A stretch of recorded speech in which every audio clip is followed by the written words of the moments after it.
حضرت لقمان اور ان کی حکمت۔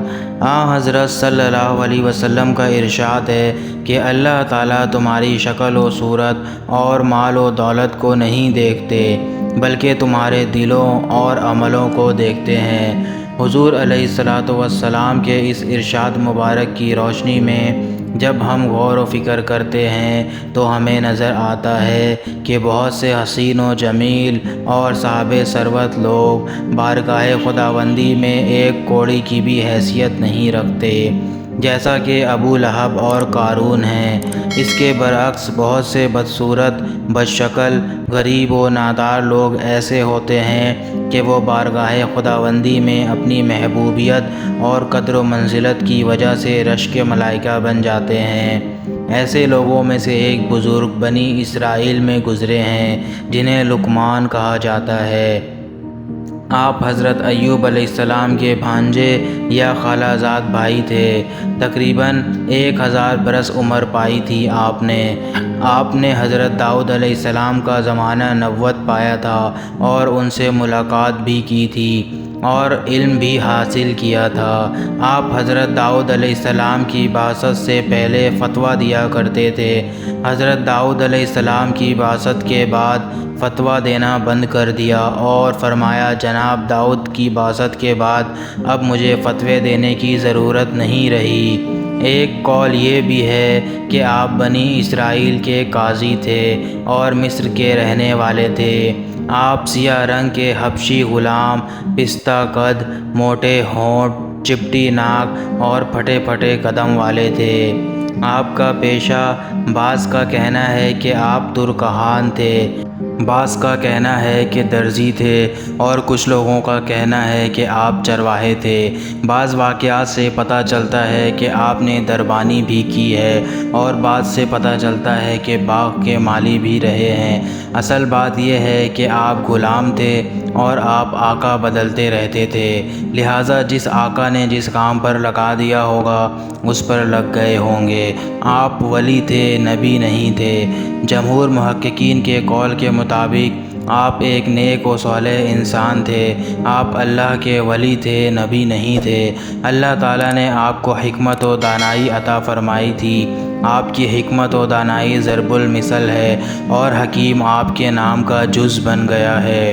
قرآن مجید میں آپ کے نام سے موسوم ایک سورہ لقمان موجود ہے جس میں آپ کی چند حکمت آمیز نصیحتوں کا ذکر ہے جو آپ نے اپنے بیٹے کو کی تھی، جن میں سے پہلی اور دوسری نصیحت کا تعلق عقائد سے ہے۔ پہلی نصیحت یہ ہے کہ بیٹا اللہ کے ساتھ کسی کو شریک نہ ٹھہرانا، کیونکہ اللہ کے ساتھ کسی کو شریک ٹھہرانا ظلم عظیم ہے۔ دوسری نصیحت یہ ہے کہ بیٹا اگرچہ کوئی چیز رائی کے دانہ کے برابر ہو، پھر وہ بھی خواہ کسی پتھر میں ہو یا آسمانوں میں ہو یا زمین میں، اسے اللہ تعالیٰ لا حاضر کریں گے۔ بے شک اللہ تعالیٰ بڑے باریک بین اور خبردار ہیں۔ اس نصیحت کا حاصل یہ ہے کہ اس بات کا پختہ اعتقاد رکھا جائے کہ آسمان و زمین اور ان کے اندر جو کچھ بھی ہے، اس کے ایک ایک ذرہ پر اللہ تعالیٰ کا علم بھی محیط اور وسیع ہے اور سب پر اس کی قدرت بھی کامل ہے۔ کوئی چیز کتنی ہی چھوٹی سے چھوٹی ہو جو عام نظروں میں نہ آ سکتی ہو، اسی طرح کوئی چیز کتنی ہی دور دراز پر ہو، اسی طرح کوئی چیز کتنے ہی اندھیروں پر اور پردوں میں ہو، اللہ تعالیٰ کے علم و نظر سے نہیں چھپ سکتی اور وہ جس کو جب چاہیں جہاں چاہیں حاضر کر سکتے ہیں۔ تیسری نصیحت کا تعلق اصلاح عمل سے ہے اور وہ یہ ہے کہ بیٹا نماز پڑھا کر۔ چوتھی نصیحت کا تعلق اصلاح خلق سے ہے اور وہ یہ ہے کہ اچھے کاموں کی نصیحت کرتے رہنا، برے کاموں سے منع کرتے رہنا اور جو مصیبت تم پر آئے اس پر صبر کرنا۔ یقین مان کہ یہ بڑی ہمت کے کاموں میں سے ہے۔ پانچویں نصیحت کا تعلق آداب معاشرت سے ہے اور وہ یہ ہے کہ لوگوں کے سامنے اپنے رخسار نہ پھیلا اور زمین پر اترا کر اکڑ کر نہ چل۔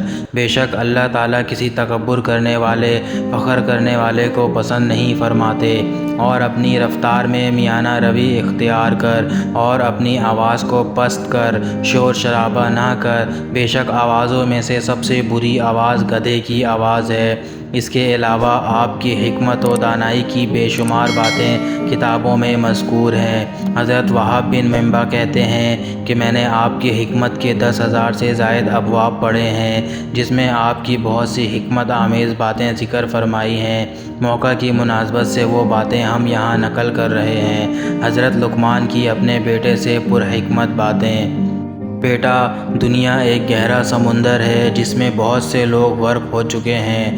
تجھے چاہیے کہ تو دنیا کے اس سمندر میں اپنی کشتی تقویٰ کو بنا لے، جس کا بھراؤ ایمان ہو، جس کا بادبان توکل اللہ ہو۔ ممکن ہے اس صورت میں تو اس سے بچ جائے، ورنہ نجات نہیں ہو سکتی۔ جس کا نفس ہی خود اس کا واعظ ہو، اس کی اللہ کی طرف سے حفاظت ہوتی ہے۔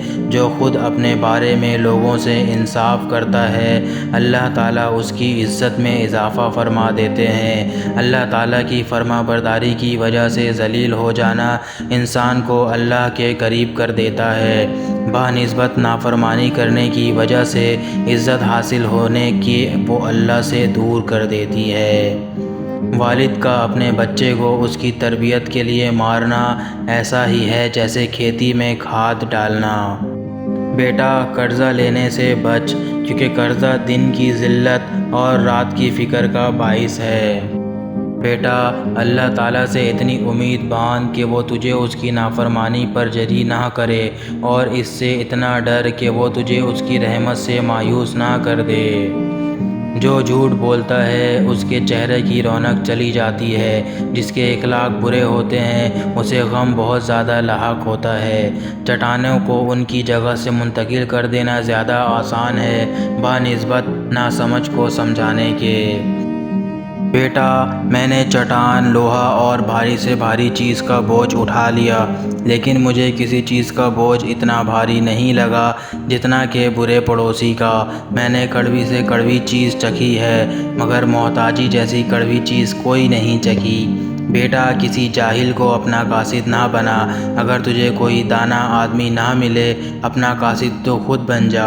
بیٹا، جھوٹ سے بچ، کیونکہ یہ چڑیا کے گوشت کی مانند مرغوب تو بہت ہے، لیکن جلد ہی اپنے کھانے والے کو گرمی کی وجہ سے ابال ڈالتا ہے۔ بیٹا، جنازوں میں شرکت کیا کر، شادیوں میں نہ جایا کر، کیونکہ جنازے تجھے آخرت کی یاد دلائیں گے اور شادیاں دنیا کی رغبت دلائیں گی۔ بیٹا، پیٹ بھرے پر نہ کھا، تیرا اس وقت روٹی کتے کو ڈال دینا اس کھانے سے بہتر ہے۔ بیٹا، اتنا میٹھا بھی نہ بن جا کہ نگل لیا جائے، اور اتنا کڑوا بھی نہ بن کہ پھینک دیا جائے۔ تیرا کھانا پرہیزگار لوگ کھائیں، اور اپنے ہر معاملے میں علماء سے مشورہ کرتا رہ۔ تیرے اس چیز کو سیکھنے میں جسے تو نہیں جانتا کوئی بھلائی نہیں، جب تک کہ تو ان چیزوں پر عمل پیرا نہ ہو جنہیں تو جانتا ہے۔ کیونکہ ایسے آدمی کی مثال تو ایسے شخص کی سی ہے جیسے کوئی شخص لکڑیاں چن کر ان کا گٹھا بنائے، پھر اس گٹھے کو اٹھا کر چلنے لگے تو عاجز آ جائے، چل نہ سکے، لیکن اس کے باوجود اس کے ساتھ ایک گٹھا لکڑیوں کا اٹھانے کے لیے اور ملا لے۔ بیٹا، تو اگر کسی سے بھائی بندی کرنا چاہتا ہے تو اس سے پہلے اسے غصہ دلا کر دیکھ لے۔ اگر وہ اس غضب و غصہ کی حالت میں تیرے ساتھ انصاف کرے تو ٹھیک، ورنہ ایسے شخص سے بچ۔ تیری گفتگو اچھی ہو اور تیرا چہرہ کشادہ ہو تو لوگوں میں اس شخص سے زیادہ محبوب ہوگا جو لوگوں کو عطا و بخشش کرتا ہے۔ بیٹا، اپنے آپ کو اپنے دوست کے سامنے اس شخص کی طرح کر لے جس کو تیری تو کوئی ضرورت نہ ہو لیکن تجھے اس کی ضرورت ہو۔ بیٹا، اس شخص کی طرح سے ہو جا جو نہ تو لوگوں سے اپنی تعریف کا خواہاں ہوتا ہے اور نہ ہی ان سے برائی مول لیتا ہے۔ اس صورت میں خود تو یہ مشقت برداشت کرتا ہے، لیکن لوگوں سے اس سے راحت ہوتی ہے۔ بیٹا، ان باتوں کے کرنے سے رک جا جو تیرے منہ سے نکلتی ہے، کیونکہ جب تک تو چپ رہے گا سلامت رہے گا۔ البتہ ایسی بات کر جس سے تجھے کوئی فائدہ حاصل ہو۔